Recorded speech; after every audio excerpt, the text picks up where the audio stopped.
The 2018 Atlanta Press Club Loudermilk Young Debate Series. Brought to you from the studios of Georgia Public Broadcasting. The Republican race for governor. Good evening. Welcome to the Atlanta Press Club Loudermilk Young Debate Series, originating from the studios of GPB. I'm Lisa Rayam, news correspondent with Georgia Public Broadcasting. This is the debate among Republican candidates for governor of Georgia. So let's meet the candidates. They are in alphabetical order. Casey Cagle has served as Georgia's lieutenant governor since 2007. Hunter Hill previously served in the Georgia State Senate, representing the 6th District. Brian Kemp is the current Secretary of State for Georgia. Clay Tippins is a Navy SEAL and businessman living right here in Atlanta.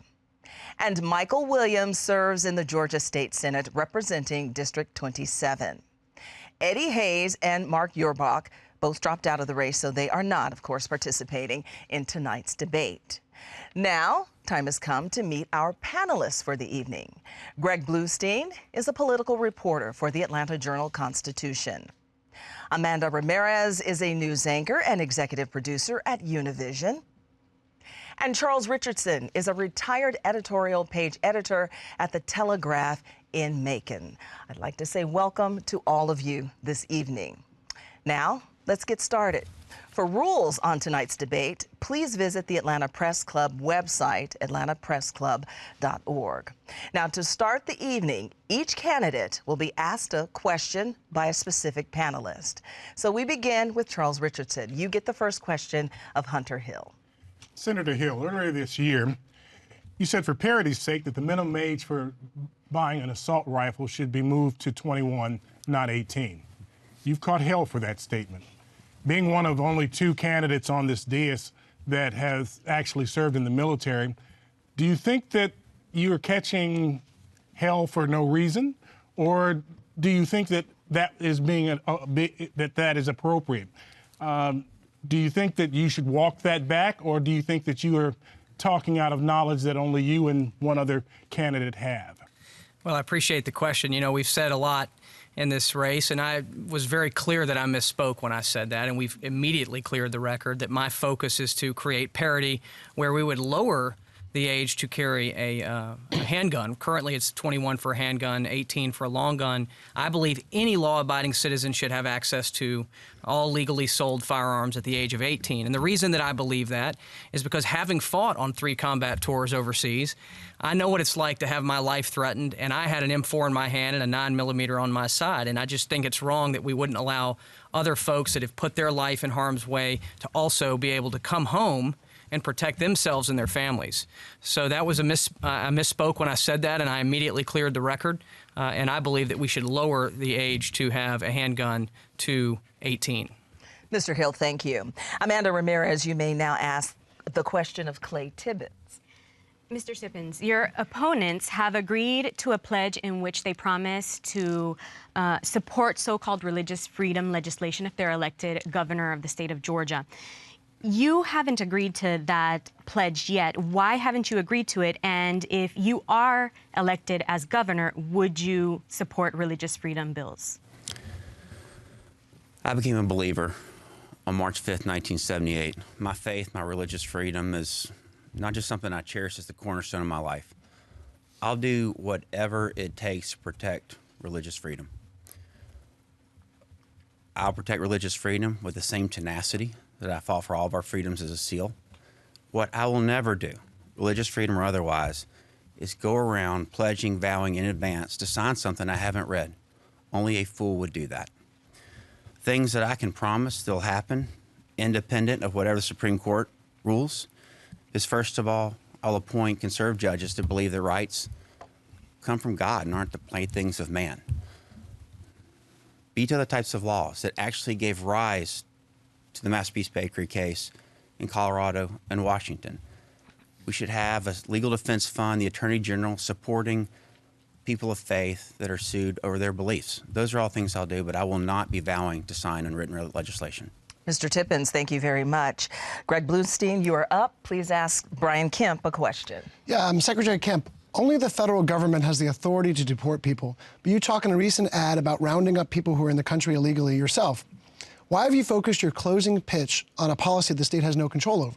Well, it's really public safety reform. As a father of 3 teenage daughters, I'm concerned for their safety. I'm concerned for other Georgians' safety. And in my travels to all 159 counties, talking to state law enforcement officials, local prosecutors, Georgia, unfortunately, has become a hub to the Mexican drug cartel for distribution of drugs. It's creating, making the sex trafficking worse, creating havoc in the opioid epidemic.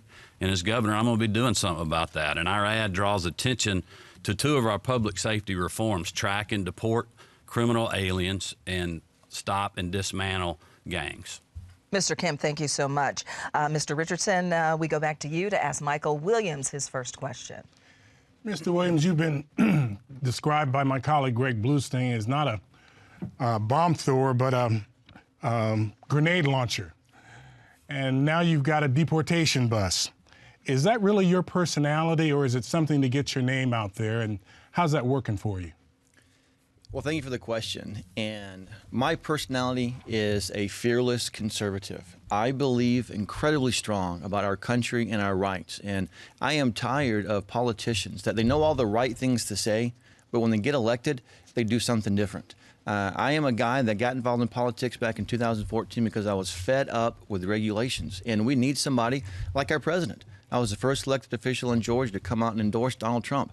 We need somebody in our state that is going to stand up and fight against those that are trying to take away our rights. And if you know, you take offense to somebody that's going to fight illegal immigration. I know Greg mentioned immigration being a national issue. Well, we can implement a 287G deportation program where we can take it upon the states to actually be involved in deporting those illegals. So we need somebody, again, that is going to stand up, that's going to fight, that's not going to back down from the liberals trying to take over our state. Mr. Williams, thank you so much. Amanda Ramirez, Casey Cagle has been waiting patiently to hear from you. Lieutenant Governor, you have filed a formal complaint against Decatur stating that they are breaking state law by not turning over undocumented immigrants to immigration authorities. There was a survey recently done on a nationwide level, and then that involved several dozen police agencies that basically concluded that it is more difficult for the police now to investigate crimes because undocumented immigrants that become victims of crimes are too fearful of going to the police for help because they fear deportation. That, of course, allows the criminals to remain at large and to continue committing crimes against that population and the population in general. In your opinion, is that a sacrifice worth making in order to deport more people? And if so, what plan would you implement in order to motivate these victims that are undocumented to work with the local authorities that would in turn create a better and more safe society for all of us? Well, as you know, my record on illegal immigration is very strong. As Lieutenant Governor, I passed one of the toughest illegal immigration bills in the country, but also outlawed sanctuary cities and held Decatur accountable as well to make certain that they're following the law. What they chose to do is pass actually an ordinance that I did not believe was right, first of all, in following the law, but second of all, it was a violation. And so I did take them to the administrative court and made it very clear that in an incident where you have a criminal illegal alien and you have a law enforcement officer that has pulled them over and there is a federal detainer that has been placed, every single local law enforcement officer should be complying with communicating and cooperating with our federal partners. And I'm going to hold them accountable. And that's what I'm going to do as governor, and that's what I've done as lieutenant governor as well. Mr. Cagle, thank you so much. That concludes the first portion of the debate. This next round will be real interesting. The candidates will now question each other. Each candidate will have 30 seconds to ask the question, 60 seconds to respond, and 30 seconds for a rebuttal. By random selection, Casey Cagle, you may ask the first question to one of your opponents. My question will go to Senator Hill, and it is as a a career candidate that has been running for office now for really 10 years. And when you run in Buckhead, you obviously talk one way, and that is that we don't need any more pro-life laws that are placed on the books. But you also had a C rating for the NRA as well, 2 consecutive times, along with saying that Trump is really no better than Obama on your Facebook. All of those things are very contrary to what you're doing as you're running across the state. Excuse me, Mr. Cagle, please get to your question. How can Georgians trust you with that record? Well, I appreciate you coming out, at least taking responsibility for the attacks you've been leveling against me. That's good. But the reality is it's false. I'm the most pro-life candidate in this race, and the reason that I am is because I'm a Christian. I'm the only candidate on this race, on this stage, that is certified by the Georgia Life Alliance and has an endorsement by the Georgia Right to Life. And the reason that I'm pro-life is because I'm a Christian and I believe life begins at conception, and I believe the innocent life of the unborn should be protected. And I've committed to signing any legislation that's going to move the protection of the innocent life of the unborn closer to conception. On the issue of guns, that's, again, just complete silliness. I have an A rating from the NRA. When I filled out a survey as a new candidate in 2012, you say I've been running for 10 years. I mean, I ran one time when I got home from Afghanistan in 2008, got back into business. I've been a state senator for 5 years. You have been a politician for 24 years. And what have you done for the conservative movement? The reality is I have an A rating from the NRA because I voted yes on every expansion of the Second Amendment every time I had a chance. Mr. Cagle, 30 seconds to rebut. During campaign time, people will talk one way, but you have to look at the record and look at my record as well. I have been the strongest one on making sure that the illegal aliens throughout our state are brought to justice, and I've done that, and we're going to have a ruling as well with Decatur. But along with that, look at my record defending the Second Amendment and expanding our gun rights. I have been able to do that, and that's why I have the NRA endorsement going forward. Thank you very much, Mr. Cagle. Clay Tippins, it is your turn to question one of your opponents. I've never done politics, and I jumped in this thing because I saw someone that after 10 years will say anything to get elected, someone that at 16 years released 7 million Social Security numbers, and someone that after 28 years is completely bought and paid for. I thought to myself, are you kidding me? In that 3 decades, I graduated from Gwinnett County School, raised a family, built a business, and was a Navy SEAL twice. I know how to get things done. Excuse me, Mr. Tippins, please get to your question. What we can get done is crush sex trafficking, get our kids reading, cut our taxes. My question is actually for the people of Georgia. Will you stand with me? Please address one of the candidates in this round. My question is for the people of Georgia. I think that's more important. I'm tired of the political games. Moving on, Brian Kemp.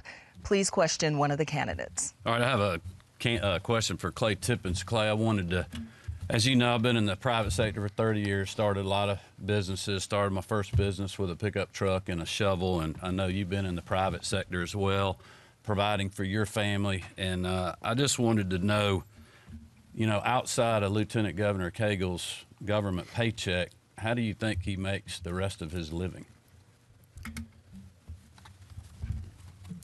Usually I've got good answers to questions. I really couldn't tell you the answer to that, to be honest with you.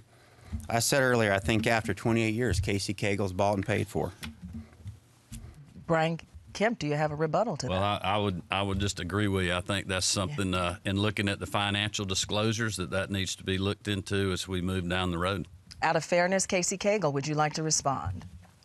I would. No one has to question where my income is derived from. I've been a businessman for 32 years, and I've filled out financial disclosures every single year. And for anyone to make an accusation that I am bought and paid for is absolutely wrong. Individuals to my left that have defaulted on loans, along with being sued because of various fraud allegations, all of these things bring into question. I'm a person that is a businessman that has earned a living and has been true to the citizens of our state. Mr. Cagle, thank you so much. Hunter Hill, it is your turn to question one of the candidates.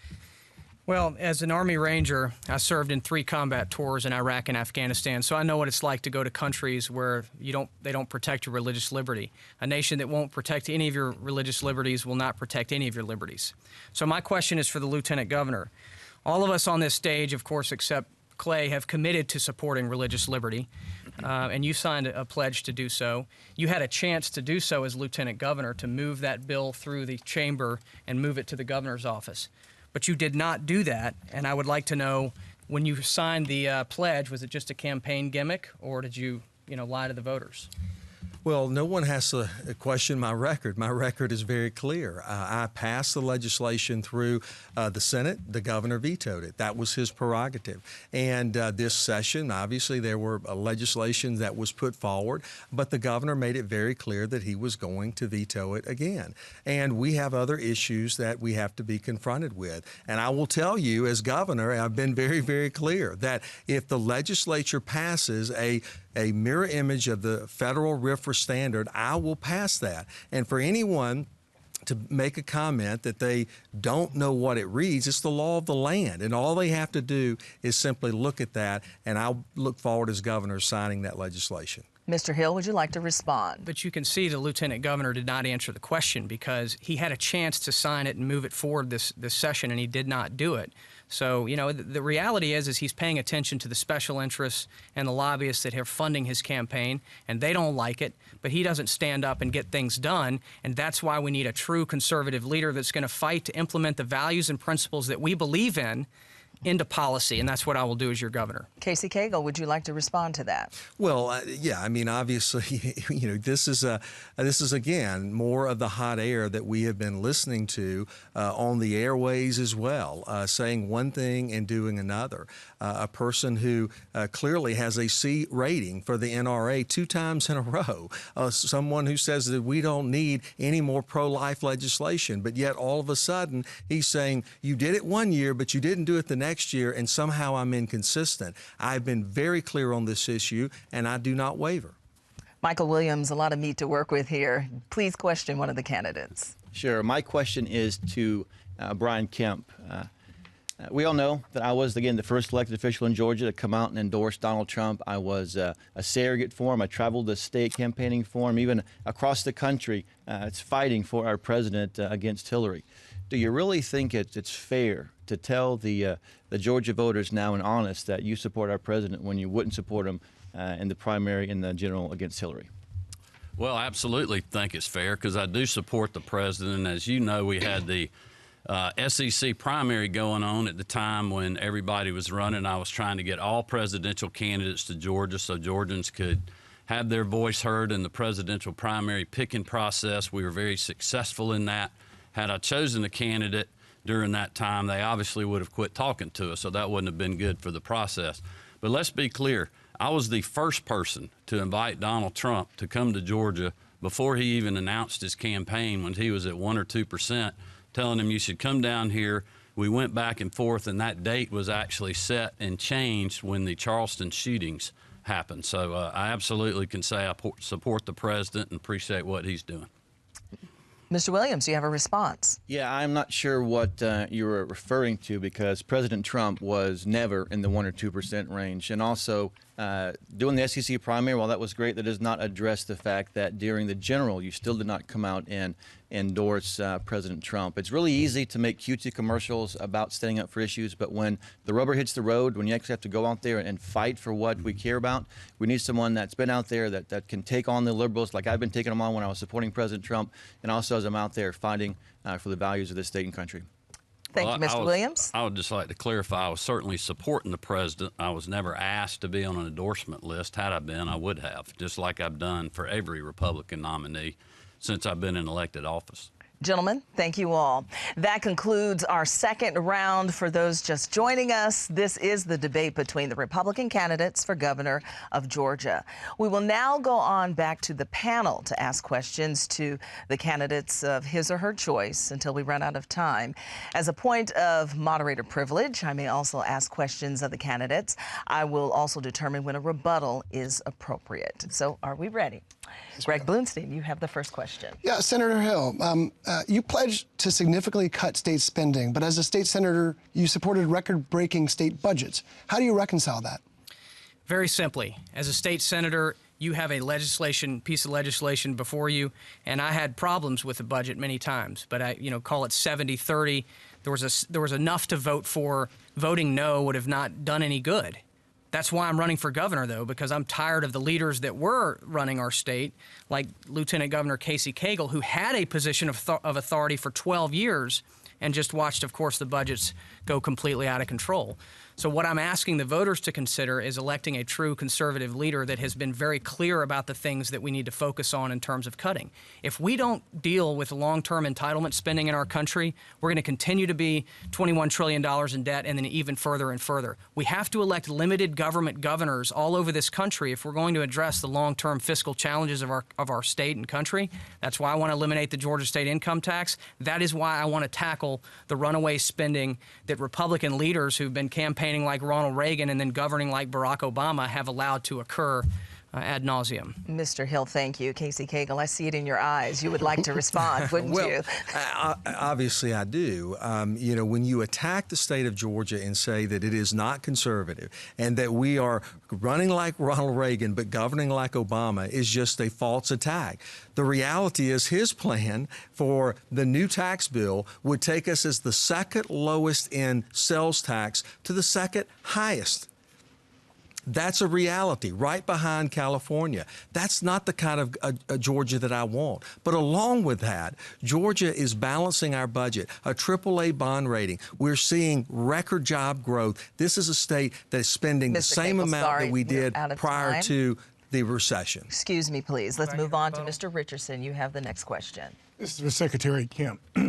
Governor Deal signed a measure that separates Eagles Landing from Stockbridge. As Secretary of State, this would be of concern to you because Moody's Investor Service said that would be credit negative, not just to Stockbridge, but to all Georgia cities. As governor, what would you do to fix that, and what kind of negative results would that spread to the rest of Georgia? Well, certainly as governor, I'm going to be a governor that's going to protect our AAA bond rating. That's very important. I'm the candidate in the race that has a conservative 4-point plan.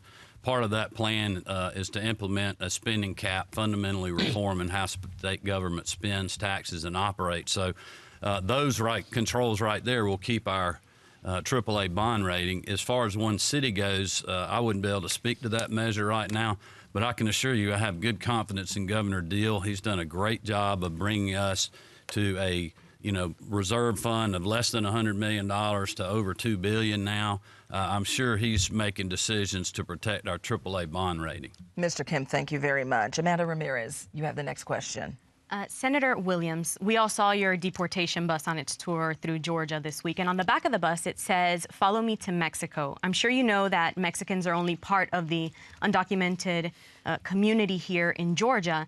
So my question is, why are you focusing specifically on Mexicans? Is your agenda against illegal immigration or against a particular community?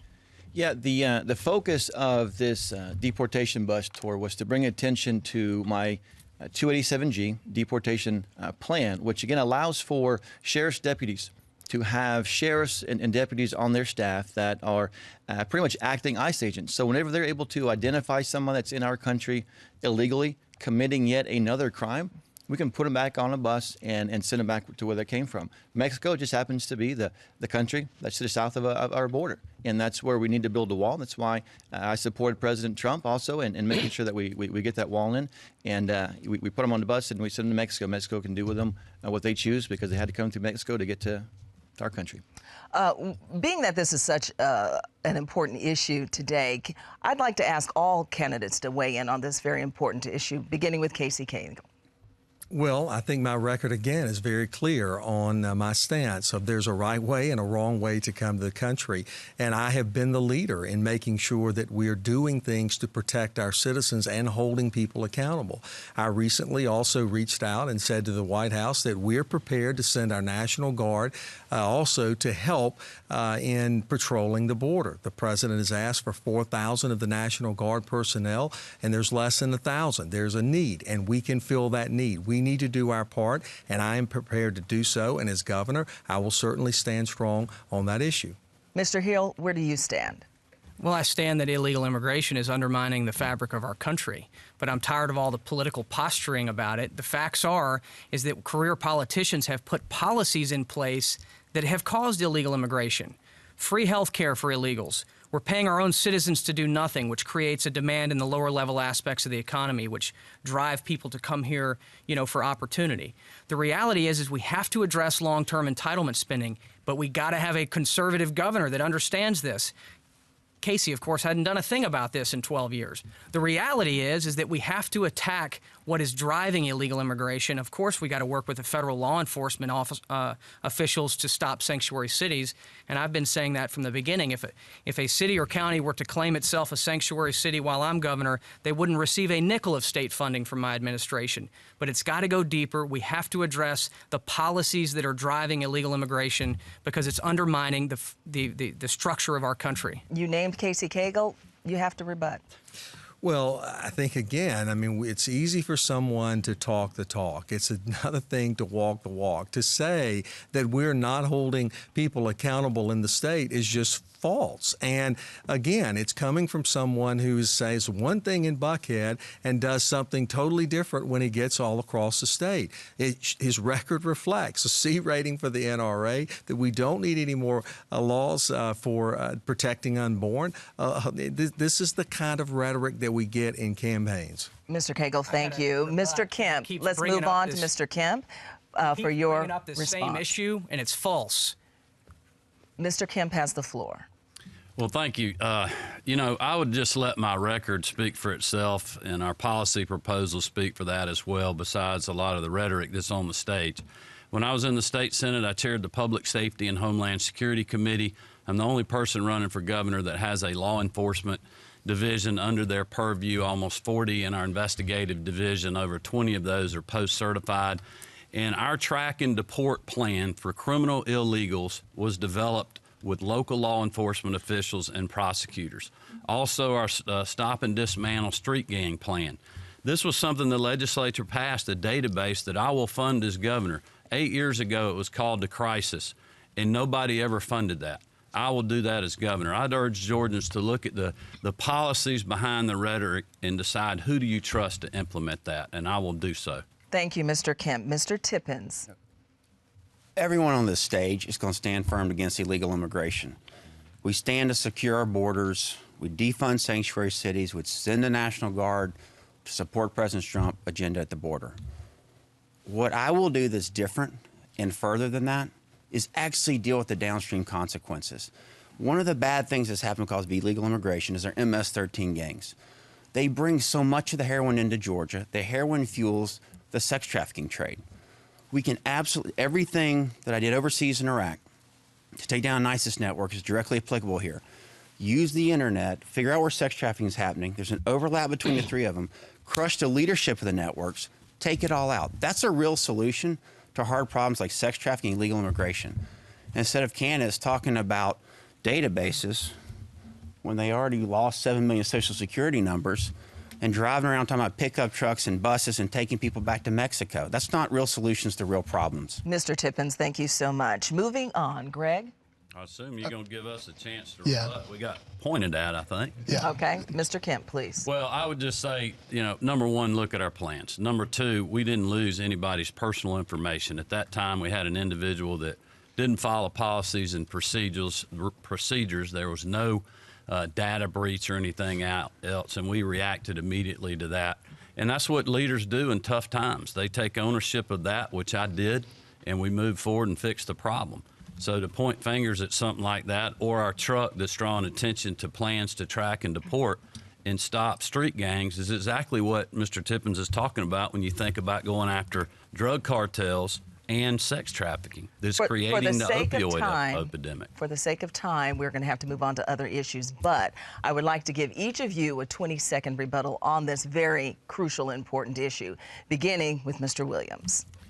Again, you've heard all of their talk, but I am the only person that has actually talked about a plan, the 287G deportation plan. It's a federal plan that's already in place. We can do this immediately where we identify illegal in our country, when they're breaking another crime, we put them on a bus and we send them home. And again, I'm willing to go out there to stand in front of hundreds of people that are protesting to defend this, and that's where I stand. Mr. Williams, 20 seconds. Mr. Tippins. Oh, Mr. Tippins, not Mr. Williams. Look, like I said, everyone on this stage is going to stand firm on illegal immigration. We'll support the president's agenda. What I would bring in addition to that is a real solution for dealing with the downstream consequences. The intersection of sex trafficking, the heroin that kills our children and preys upon our streets, and the MS-13 gangs. And I've got a perfect and a unique background for that as a Navy SEAL that's different than anything on the stage. Thank you very much. 20 seconds, Mr. Kemp. Well, I think I explained earlier, you know, there are real details behind the track and deport plan.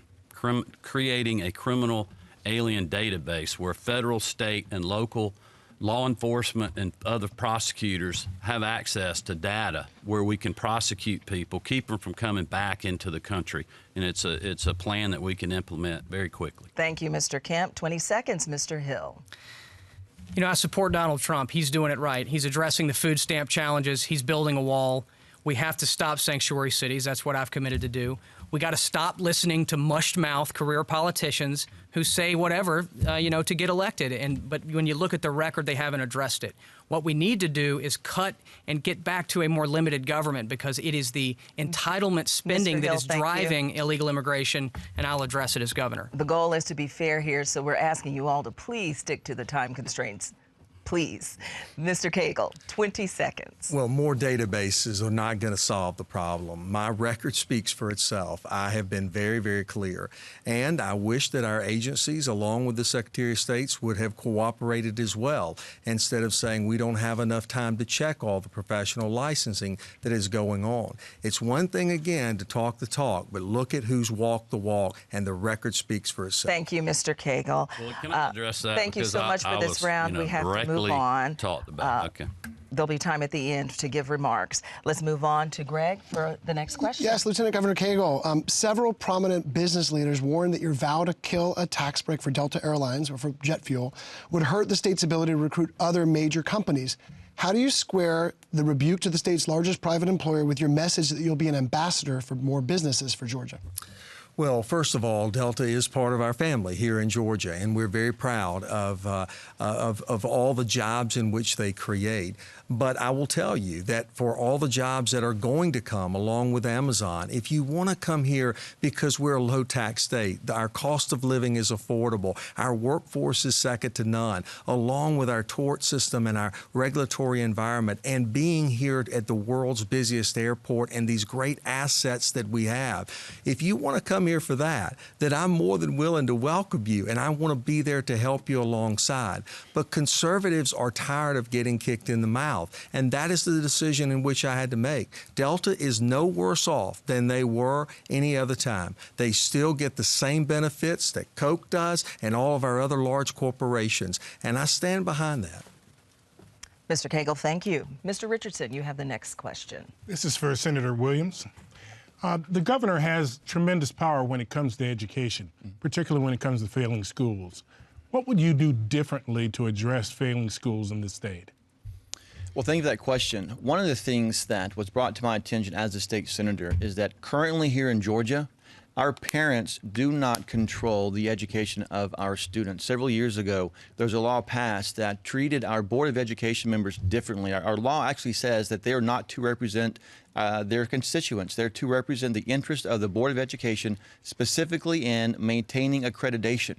That means that the accreditation boards, these liberals out there, they are the ones that are controlling our education. I'm going to change that law and make sure that we put parents involved and in charge of the involvement of their education of their children, because that is the most important, that's the most vital aspect of a child's education, is the involvement of parents. So that's what I'm going to do.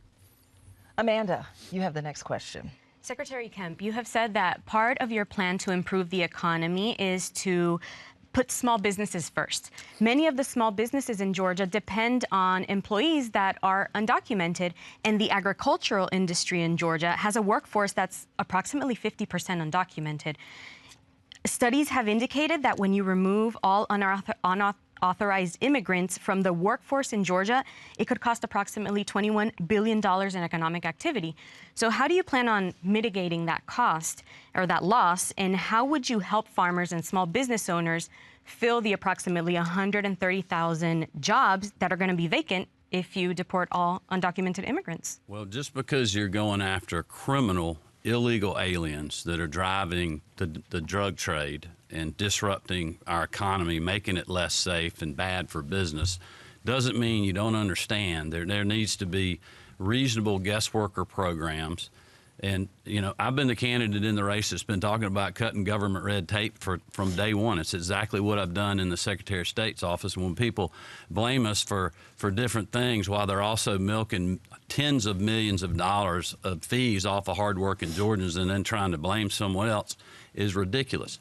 But that's why at the federal level, I supported Senator Perdue and Senator Cotton's plan to do away with chain migration, reform the whole system, but also programs like H-2A visa and others need to be streamlined, cost less, where it can help our farmers. And we also need to automize the agricultural equipment industry so we can do more with equipment than humans. So I certainly support that type of issue as long as it's done legally. Mr. Kemp, thank you very much. Greg, you have the next question. Yeah, Mr. Tippins, one of your ads branded Hunter Hill, who's a military veteran like yourself, a Benedict Arnold over his stance on Second Amendment issues. You heard a lot of pushback from Republican leaders on that. Do you stand by that argument? First of all, I have a ton of respect for Hunter's deployments and service for our country. It's amazing, it's wonderful, it's honorable. My comment was totally directed at his treacherous support over the years and what I think he'll be treacherous going forward when it comes to constitutional rights and the Second Amendment. The track record says say anything over there to get elected. I believe that. I've seen that. The data shows that. He sat there with Stacey Evans on February 23rd and said, you have to be 21 years old to buy a long gun. The excuse is I didn't understand the question, I got confused. Running to be the governor of the 7th biggest state. Give me a break. The dog ate my homework I didn't understand isn't a good enough excuse. I absolutely think that Hunter Hill, his support for Second Amendment rights would be treacherous, and I'll proudly say so. Mr. Hill, your response. Well, Clay has spent hundreds of thousands of dollars attacking my record on guns. The facts are what the facts are. I'm the only candidate on this stage that has fought to defend our Constitution and the Second Amendment on 3 combat tours, and have voted to expand the Second Amendment every time I've had a chance. Look at the voting record. I voted for it. And here's the bottom line, is that is why the NRA has given me an A. I earned the A because of my record. So you know, the reality is I would think that you would have integrity of a man that served in our uniform, but you've showed an utter lack of integrity in this campaign, and you ought to be ashamed of yourself. You're a lot more like a career politician. Mr. Tippins, your thoughts on that? When you run for the governor of the 7th biggest state, you don't get to say something as important as Second Amendment rights. I would curtail them. I'd have control. And then later, give the excuse of the dog ate my homework. I didn't understand the question. Actions speak louder than words, and my record is I voted for every expansion of the Second Amendment every time I had a chance. Mr. Hill, Mr. Tippins, thank you both. Moving on to Charles Richardson for the next question. This one's for Lieutenant Governor. Governor Deal has gotten a lot of accolades for his criminal justice reform. Would you continue down that path if you were elected governor? Absolutely, and it's been wonderful partnering with Governor Deal on the criminal justice reform, and we've had some wonderful things that have come through it. I will continue that counsel and making sure that we're being progressive in that. I will tell you the biggest issue that we are confronted with is really developing a workforce that is second to none. That is why I've been so committed to making sure that we're giving more options and choices for our kids. The College and Career Academy initiative that I started in 2007. Today we have 46 of those, but early college opportunities as well as apprenticeships too. We want to give people a better option and a better alternative than turning to a life of crime or a life of dependency on government. And that is the beauty about these programs, and it's also doing it without costing them a dime, and it's saving them in college dollars. Amanda Ramirez. Mr. Hill, what is your stance on DACA? If you are elected governor, will you support the approximately 24,000 DACA recipients in Georgia? Like I said earlier, illegal immigration is undermining the fabric of our country. We're a nation of laws. The Constitution is the foundation, and we are allowing cities, counties, and states to undermine federal law on illegal immigration. There's a lot of things that have to occur. We have to build a border. We have to have legislators across this country that support Donald Trump's agenda, get the wall built. I like the food stamp reforms. We've got to look at long-term entitlement reform because those are the things that are causing illegal immigration. So until we start addressing the underlying causes that are driving illegal immigration, and I'm the only candidate on this stage that's talking about it, and the founders brilliantly gave us the 10th Amendment to empower states and governors to lead. And so that's why I believe we need limited government governors all over this country. And in Georgia, we have a chance to do that. And that's why I hope the voters will give us a look on May 22nd. But when we start addressing all of the things that are driving illegal immigration, then we can deal with that other issue later. Mr. Hill, thank you. Mr. Williams, I can tell his response piqued your interest, but we're going to give you all a chance to respond, beginning with you. Well, there's a couple of things that Hunter said that really piqued my interest. One was the fact he said he made an A rating from the NRA based upon his record. Well, that's a flat-out lie. He received a C rating based upon his record. He received the A rating based upon a questionnaire, which is very symbolic of what career politicians do. They say one thing. They answer questions the right way, but they go out and they do something completely different. And also his support of Donald Trump. I actually asked him several times to come out and endorse Donald Trump. Be with me as I'm out there campaigning for Donald Trump. Look it up. He was too scared to do it because he didn't want to offend those that were giving him money. Mr. Hill, response? I'm on the record supporting Donald Trump publicly in the fall of November prior to my election in a district where Hillary Clinton won 56% to 39. I publicly endorsed Donald Trump and won re-election in a very tight election. So I'm tired of the lies. We've got to get focused on the issues, how we can move this state forward. There's a lot of rhetoric on the stage, and there's so much that we haven't even discussed, whether it's taxes, transportation, and education. This is very frustrating. Mr. Tippins, please continue the conversation regarding illegal immigration. On DACA, let's be clear about one thing.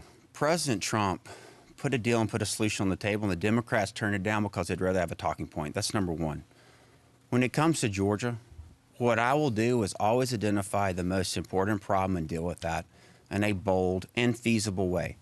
If we want to talk about children in Georgia, for me, the most important thing is to make sure that all of them read. Third grade reading is the best way to tell how many prison beds we'll be paying for, what our entitlement spend will be, all these downstream problems.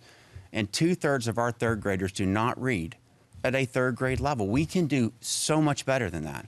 It isn't about throwing money at problems. It's about doing things fundamentally different and better.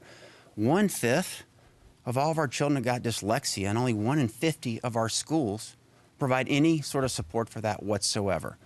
We've got to have a 21st century education system. When we have that, that's going to give opportunities for all children, children of every color, children of every age, so that we have a great future. Mr. Kemp, can Georgia do it better?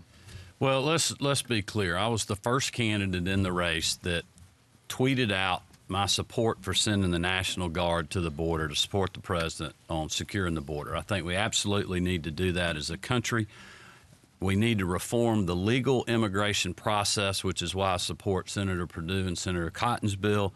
And then in the state where the governor and the legislature can have influence, we're going to implement the track and deport criminal illegal plans to deal with sex trafficking, being a distribution hub for the Mexican drug cartel, and creating the opioid epidemic. That is something we're going to run those criminal illegals out of our state and have a safe environment for us to have the #1 place in the country to keep doing business.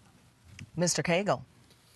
Well, obviously, I think, first of all, Washington, particularly Congress, along with the Senate, need to support the president on a whole host of his initiatives, along with a meaningful solution around DACA. It is a critical issue, and it is confronting us. Many of these problems that we are faced with are not problems that we asked for. It's because too many people turned a blind eye to it for too long. But in Georgia, I can assure you, we're going to be strong on the issue. And as governor, I'm going to partner with President Trump, not only with the tax cut that we did, lowering and having the largest tax cut in Georgia history from 6% to 5.5%, but we'll go even lower to make sure that Georgia is the #1 place to do business, not just 5 years in a row, but well into the future. And that's what you're going to get with me as your next governor. Thank you, Mr. Cagle. Mr. Hill, you sparked the discussion. We'll give you 20 seconds to finish the discussion. Well, the bottom line is this. I'm going to use my time to go about taxes. He talks about how I want to raise sales taxes.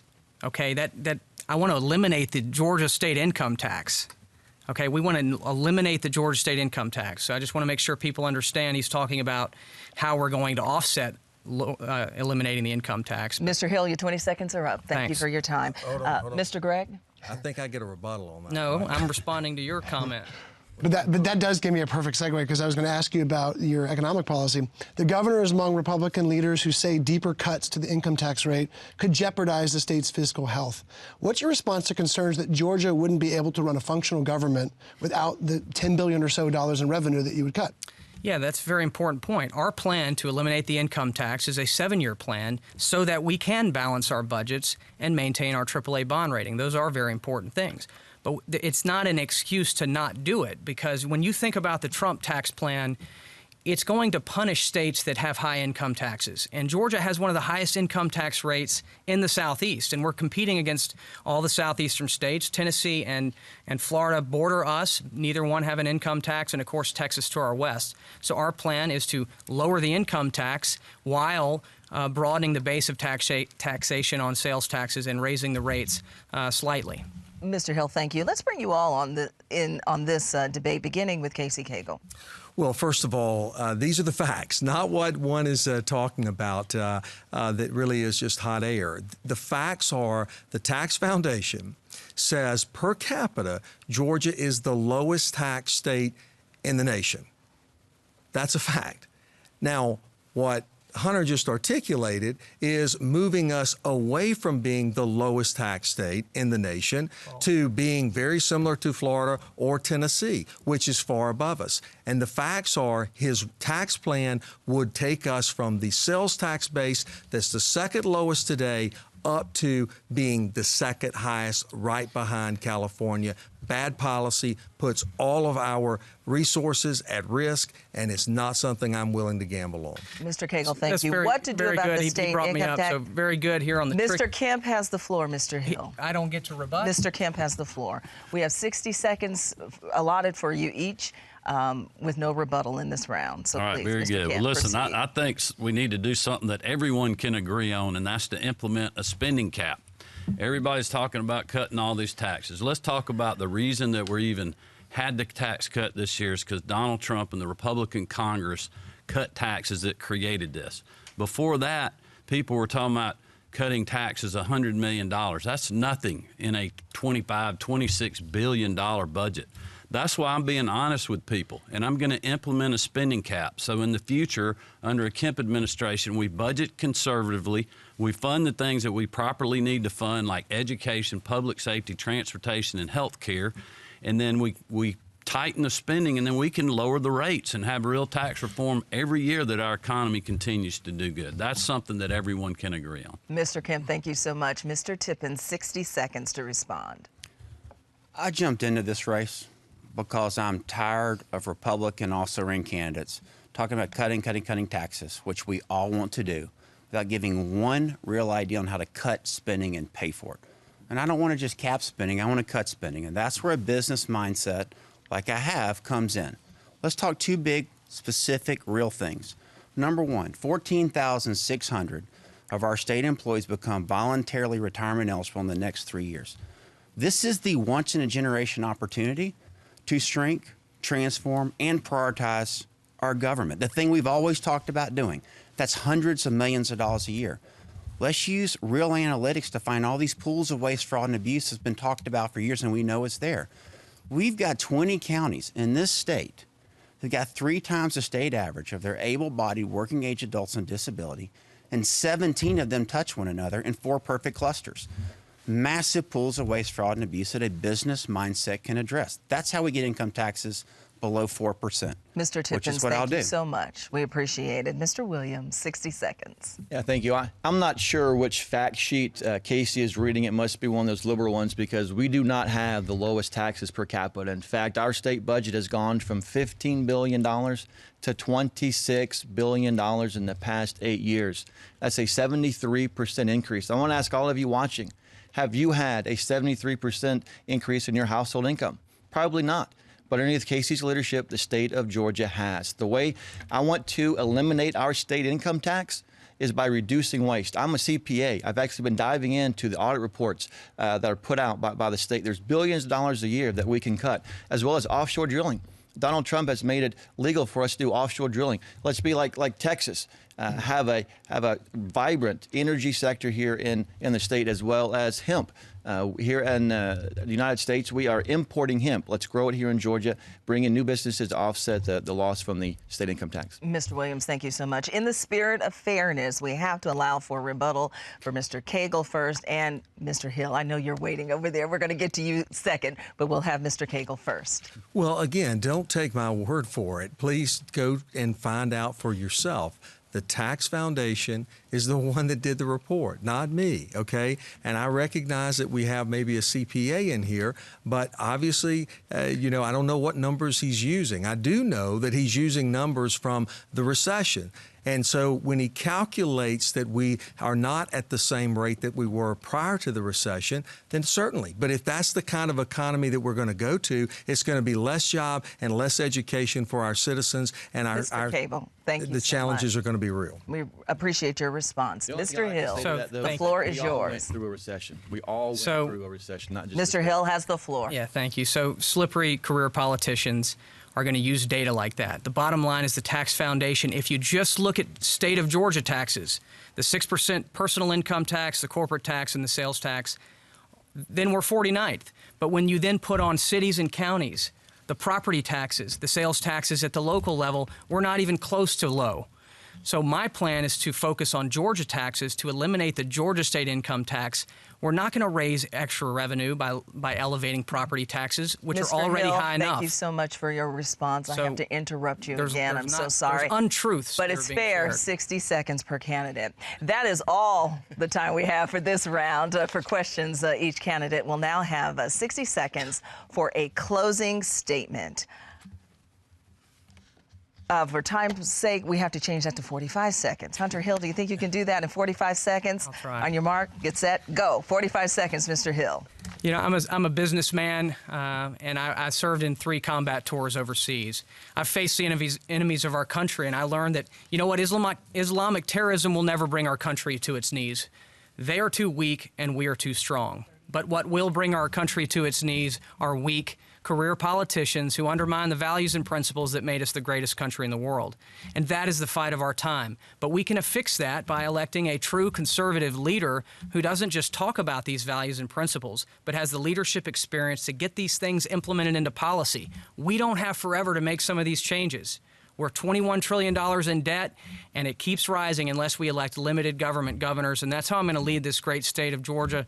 And I would be very grateful for your support on May 22nd. Thank you so much. Thank you, Mr. Hill. The next 45 seconds belong to Mr. Kemp. Thank you so much. I'm Brian Kemp. I'm a father of 3 teenage daughters. I've been a conservative small businessman for over 30 years. In the Secretary of State's office, I took on and sued the Obama Justice Department twice and won to implement our citizenship check and preserve our common sense photo ID laws. This race is about trust. Who do you trust to implement the things that were said here tonight? Who has a record of doing that in the past, in the private sector, in the legislature, and in the executive branch? That is what I will do as governor. Put you first, ahead of the special interest, the status quo, the politically correct, and those that are here illegally. I'd like to ask for your vote and your support on or before May 22nd. Mr. Kemp, thank you so much. Mr. Tippins, 45 seconds, please. You know, I have never, ever in 45 years, that's how old I am, looked at my ballot and thought, you know what's missing here is we need more decades of political experience to solve problems. Not once. I became a Navy SEAL because it was something that mattered. And I took those lessons of unconventional problem solving or whatever it takes into business and was successful. Now I want to bring that same skill set to self-serving politicians to clean up our government, provide new solutions like cultivation of medical cannabis, crush sex trafficking, cut the spending, cut taxes, and get our kids reading. Mr. I can Tippins, do thank that. you so much. You It are out of matters. time. Thank you for your final statement there. Mr. Williams, 45 seconds, please. Thank you. I am like so many of you out there. I am a father, a husband, and sick and tired of government that does not serve the people. We have heard now for about an hour politicians and candidates making promises and talking about their policies, but yet when they get elected, they do something different. Why? Because the people that are funding these campaigns, every single one of them are receiving money from special interests, lobbyists, big corporations, the wealthy elite. I am the only candidate up here that is primarily self-funding my own campaign and relying upon people like you that are watching this to donate to my campaign. I've got donations from a biscuit maker at Bojangles and a guy at Goodwrench because they believe that there's somebody out there that's going to fight for them like Donald Trump fought for them as well. I ask for your support and vote. Mr. Williams, thank you so much. We wrap up with Mr. Cagle. 45 seconds, please. Well, I was raised in Hall County, and I was raised by a single mom. Those were tough, tough times, but it taught me the value of hard work and perseverance and really a servant's heart. And within that, I've had the great fortune of being a businessman for 32 years, but also being able to serve Georgia. And Georgia has given me so much. And this is an opportunity for me to give back. I want to create 500,000 jobs, private sector jobs, in the first 4 years at my administration. I want to peel back regulation to streamline the process so businesses can get up and running and be able to be productive as well, but also making sure that we're giving more educational choices through building out the College and Career Academy so every student has access to a world-class education, creating a world-class workforce. Mr. Cagle and all of the candidates, thank you so much this evening. That concludes our debate. We like to remind voters that the primary election will be held on Tuesday, May 22nd, right around the corner, and early voting ends May 18th. Our thanks to all of the candidates and to our panel of journalists. We'd also like to thank the Atlanta Press Club for arranging tonight's debate. For more information about the Atlanta Press Club and all of the debates they are hosting this primary election season, visit atlantapressclub.org. This debate will be archived there and on Georgia Public Broadcasting's website, gpb.org. I'm Lisa Rayam. Thank you so much for joining us for the Atlanta Press Club Louder Milk Young Debate Series. Have a wonderful evening.